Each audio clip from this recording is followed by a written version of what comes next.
পরিষ্কার করে বলেছে হরমুজ প্রণালী আমেরিকার জন্য তখনই খোলা হবে যখন আমেরিকা ইরানের সমস্ত শর্ত পূরণ করবে। বেশ কয়েকটি শর্ত দিয়েছে, এই শর্তগুলো পূরণ করা ছাড়া ইরান হরমুজ প্রণালী খুলবে না। এদিকে ইরানের সর্বোচ্চ নেতার পররাষ্ট্র বিষয়ক উপদেষ্টা ডক্টর আলী আকবর বেলায়েতি, তিনি একসময় ইরানের পররাষ্ট্রমন্ত্রী ছিলেন, খুব তুখোড় পররাষ্ট্রমন্ত্রী ছিলেন বলে পরিচিত। তিনি বলেছেন মধ্যপ্রাচ্য থেকে অবশ্যই মার্কিন বাহিনীকে প্রত্যাহার করতে হবে এবং তিনি এ ব্যাপারে আঞ্চলিক দেশগুলোর সহযোগিতা কামনা করেছেন। এখন প্রশ্ন হয়ে দাঁড়িয়েছে এখানে যে যেখানে আমেরিকা ইরানকে বিভিন্ন সময় বিভিন্ন রকম শর্ত দিত, এখন যুদ্ধ করতে এসে দেখা যাচ্ছে আমেরিকা ইরানের শর্তের আওতায় পড়ে যাচ্ছে এবং ইরান যে কঠিন কঠিন শর্ত দিয়েছে, এই কঠিন শর্ত যদি তারা মান্য না করে, পালন না করে, তাহলে হরমুজ খুলবে না এবং আমেরিকার এখানে কোনো প্রবেশাধিকার থাকবে না।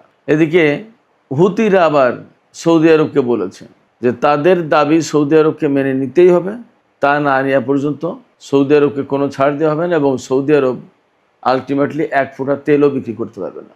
তাহলে আসলে মধ্যপ্রাচ্যে কি হতে যাচ্ছে এবং মধ্যপ্রাচ্যে কী ধরনের বড় পরিবর্তন আসতে যাচ্ছে, সুপ্রিয় দর্শক, এই বিষয়গুলো নিয়েই এখন আলোচনা করব। বিশেষ করে ইরানের প্রসঙ্গটা অত্যন্ত জরুরি এবং অত্যন্ত গুরুত্বপূর্ণ। আপনারা শেষ পর্যন্ত সঙ্গে থাকুন, আশা করি আলোচনা ভালো লাগবে।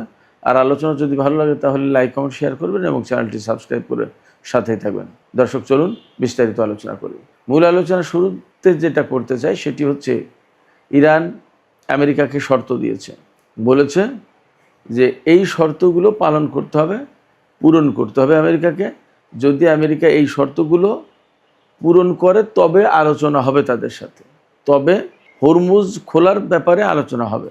খুবই কঠিন শর্ত, মানে প্রথম কথাই হচ্ছে যে এই শর্তগুলো, তারা কতগুলো শর্ত দিয়েছে সেই শর্তগুলো আগে মানতে হবে, তারপরে হরমুজ খোলার আলোচনা হবে। এরপরে অন্য কথা, পরমাণু টরমাণু এগুলো সব পরে থাকলো। এই কথা কে বলেছেন? এই কথা বলেছেন ইরানের সর্বোচ্চ জাতীয় নিরাপত্তা পরিষদের সচিব মোহাম্মদ বাকের জুলকাদের। বাকের জুলকাদের পরিচয়, তিনি জাতীয় নিরাপত্তা পরিষদের সচিব, এটা তো বটেই, কিন্তু এই জাতীয় নিরাপত্তা পরিষদটা কি সেটা কি আপনারা জানেন? জাতীয় নিরাপত্তা পরিষদ হচ্ছে ইরানের সেই পরিষদ যে পরিষদ এই যুদ্ধকে হ্যান্ডেল করছে, অর্থাৎ যুদ্ধ পরিচালনা করছে যে পরিষদ, সেই পরিষদের সচিব। তার মানে তিনি কার্যত এই পরিষদের প্রধান, আর সর্বোচ্চ নেতা হচ্ছে পদাধিকার বলে বা যেভাবে তিনি এই পরিষদের প্রধান, সর্বোচ্চ নেতা। আর সচিব কার্যত তিনি সব কাজ পরিচালনা করেন। এই বাকের জুলকাদের, তিনি কিন্তু একসময় IRGC-তে ছিলেন।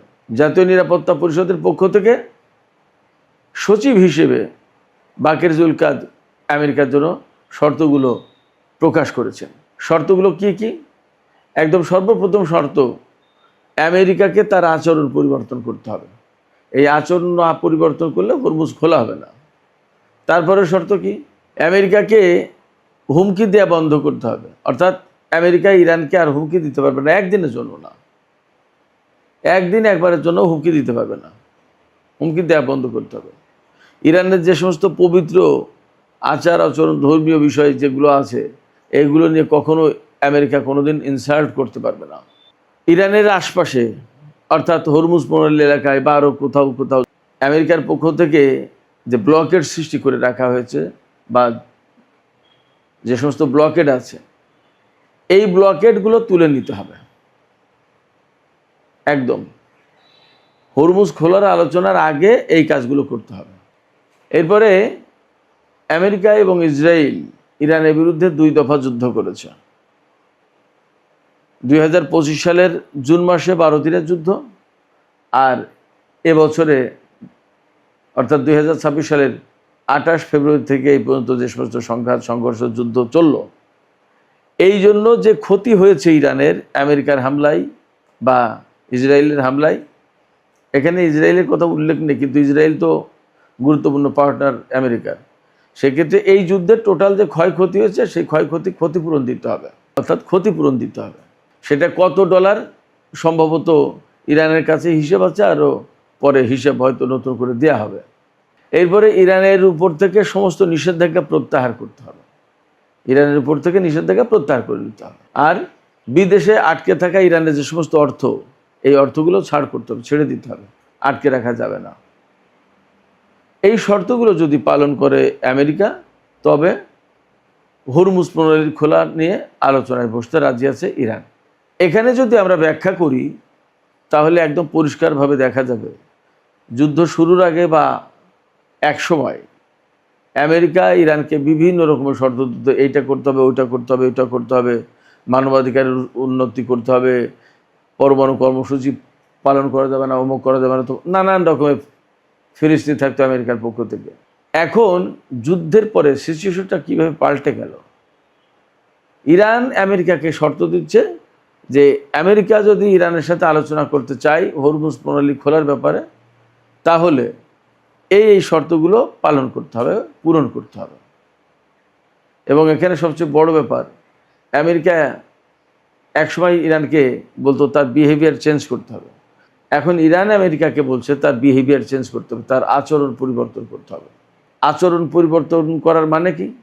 আচরণ পরিবর্তন করার মানে ইরান এটা বোঝাচ্ছে যে আমেরিকা যে হুমকি দিয়ে কথা বলে, যুদ্ধ শুরু করে দেয় বা অবরোধ করে, কথায় কথায় নিষেধাজ্ঞা দেয়, কোথায় কোথায় ভয় দেখায়, কোথায় কোথায় ইরানের সংস্কৃতি বা কৃষ্টি কালচার নিয়ে নানা রকমের ইনসাল্ট করে, অপমানজনক কথা বলে, এইগুলো মিসবিহেভিয়ার, মিসকন্ডাক্ট হিসেবে ইরান ভাবছে।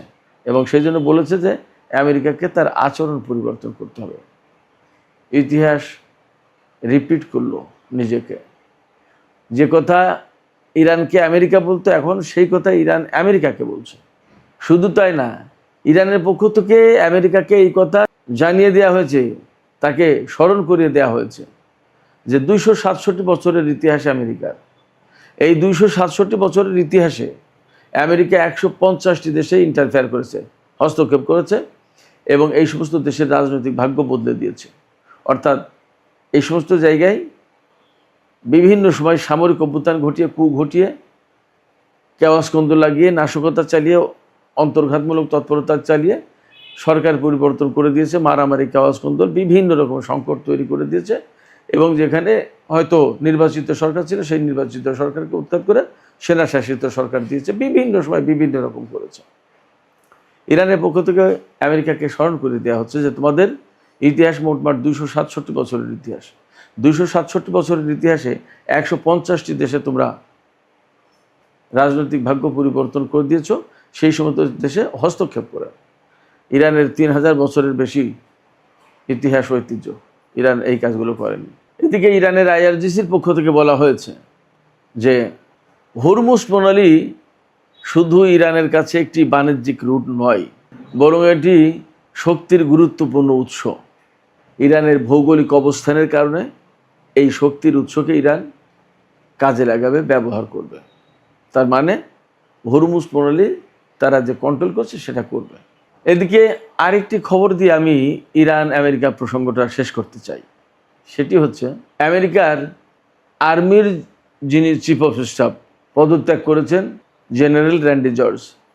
এই র্যান্ডি জর্জ পদত্যাগের আগে একটা কথা বলেছিলেন, সেই কথা এখন সামাজিক মাধ্যমে একদম ছয়লাভ হয়ে গেছে, ভেসে বেড়াচ্ছে ব্যাপকভাবে। সেই কথাটা হচ্ছে এই যে ডোনাল্ড ট্রাম্পের মানসিক অবস্থা নিয়ে তিনি খুবই উদ্বিগ্ন। তিনি বলেছেন যে আমি তার মানসিক স্বাস্থ্য নিয়ে, তার মানসিক অবস্থা নিয়ে আমি উদ্বিগ্ন। তিনি মানসিকভাবে সুস্থ আছেন কিনা সেটা প্রশ্ন। এই জন্য তাকে জরুরি ভিত্তিতে হাসপাতালে ভর্তি করা দরকার।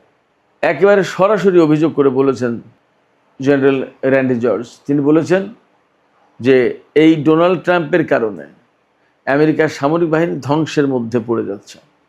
তিনি ধ্বংসের দিকে টেনে নিয়ে যাচ্ছেন ইরানের সশস্ত্র বাহিনী বা সামরিক বাহিনী, যাই বলেন। তার মানে আমি একটা দুটো ভিডিওতে বলেছিলাম আপনাদের থাকার কথা মনে, যে ডোনাল্ড ট্রাম্প আরও যদি কিছুদিন বেশি ক্ষমতায় থাকেন তাহলে আমেরিকার মানে সর্বনাশ যা হওয়ার তা পুরোটাই হয়ে যাবে। এবং সম্ভবত তাকে দিয়ে আমেরিকাকে ধ্বংস করে দেওয়ার জন্য মিস্টার পুতিন যথেষ্ট ভূমিকা রেখেছেন। এবং বলা হয় যে ডোনাল্ড ট্রাম্পকে ক্ষমতা আনার ব্যাপারে পুতিনের হাত ছিল, তিনি অনেক কিছু রোল প্লে করেছিলেন। ব্যাপারটা তো যদি তাই হয় তাহলে পুতিনের একটা মিশন আছে যে আমেরিকার শক্তি খর্ব করে দিয়ে এককেন্দ্রিক বিশ্ব ব্যবস্থার পরিবর্তে বহুকেন্দ্রিক বিশ্ব ব্যবস্থা গড়ে তুলবেন। তা ডোনাল্ড ট্রাম্পের মতো একজন মানুষ হলে সেই কাজটা সহজ হয়। তিনি প্রথমবার ক্ষমতায় এসেছিলেন, মাঝখানে জো বাইডেন, পরে আবার তিনি ক্ষমতায় এসেছেন এবং এখন পুরো দস্তুর যুদ্ধ করছে এবং তারই জেনারেলরা বলছে যে আমেরিকার সামরিক বাহিনীকে ধ্বংস করে দেওয়ার জন্য ডোনাল্ড ট্রাম্প ধ্বংসের দিকে টেনে নিয়ে যাচ্ছে। অতএব আমার কথা মনে হয় সঠিকই ছিল। যাই হোক দর্শক, আমি হুতিদের প্রসঙ্গ একটু আলোচনা করে শেষ করব।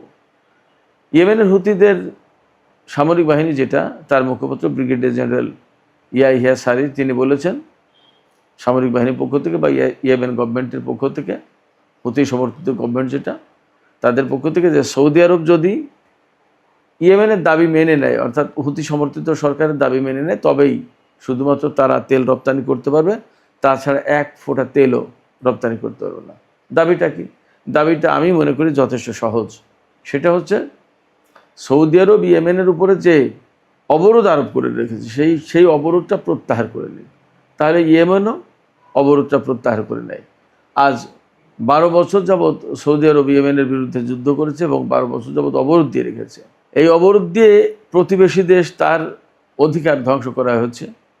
ভ্রাতৃপ্রতি মুসলিম দেশ, প্রতিবেশী দেশ, কত অধিকারী তার ছিল সৌদি আরবের কাছে, কোনো কিছুই তার থাকছে না। সবচেয়ে বড় কথা, 2021 সালে সৌদি আরব এবং ইয়েমেনের মধ্যে যুদ্ধবিরতি হয়েছে। যুদ্ধবিরতির পরে কেন ইয়েমেনের বিরুদ্ধে অবরোধ থাকবে? এবং এখন মধ্যপ্রাচ্যে যখন একটা ক্রিটিক্যাল অবস্থা, সেই অবস্থায় কেন সৌদি আরব ইয়েমেনের উপর অবরোধ আরোপ করে রাখবে? ইরানের একটি বেসামরিক বিমান ইয়েমেনের রাজনৈতিক নেতাদেরকে আনতে গিয়েছিল সর্বোচ্চ নেতা আয়াতুল্লাহ আলী খামেনির জানাজায় অংশগ্রহণের জন্য এবং তাদেরকে পৌঁছে দিয়েছে।